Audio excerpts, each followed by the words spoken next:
Okey, perkenalkan diri dulu. Nama saya Amy Arifin. Dibawa masuk ke dalam bisnes yang sangat unik ini oleh kawan baik saya sendiri, Emerald, Mimi dan Nadia. Dan dipantau hebat oleh kita punya super mentor, founders Double Diamond, Abang Harun dan Kak Mumi. Boleh tak berikan tepukan yang gemuruh untuk mereka? Okey, sedikit background saya. Saya dah 12 tahun berbisnes. Boleh dikatakan, actually saya ada more than 7 business lah yang saya buat sebelum ni. Dan YMW, pada asalnya saya join untuk produk. Saya tak terfikir pun nak buat bisnes MW sebab saya seorang yang sangat busy. Sebab nak kena ada banyak bisnes tadi tu kan, sangat-sangat busy. Boleh dikatakan almost every month saya keluar negara. And somehow saya bangga dengan saya punya busy pada waktu tu. Tapi thanks to my applying ini, sebab paksa untuk saya pergi ke BES pada September 2023. Dia punya level paksa tu dia tidur dekat rumah saya sebab nak make sure saya sampai ke Dewan ni. Tapi saya memang sangat bersyukur sebab masa tu saya baru sedar perbezaan antara busy dan juga proaktif. So masa tu saya nampak ramai orang-orang yang dah berjaya, orang-orang yang dah berjaya, not only ada kebebasan duit tapi juga ada kebebasan masa.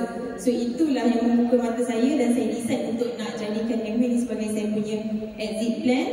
Dan alhamdulillah sepanjang 2 tahun saya buat MW, total bonus terkumpul yang MW dah bayar dekat saya almost lebih daripada 1.5 juta.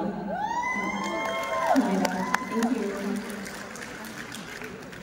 Hai, Assalamualaikum. Bismillahirrahmanirrahim. Assalamualaikum warahmatullahi wabarakatuh dan selamat pagi saudara saya. Boleh tak kawan-kawan semua berikan tepukan dengan suara kepada semua barisan cinta pagi ini.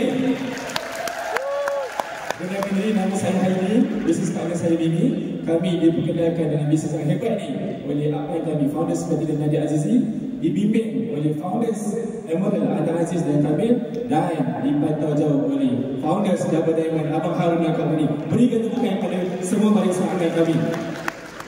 Anda tahu tak kenapa YMW? Anda kena dengar kepada sisi saya. Okey, bismillah. Okey, YMW. Saya dah berbisnes selama 10 tahun. Sekejap saya dah berbisnes selama 10 tahun.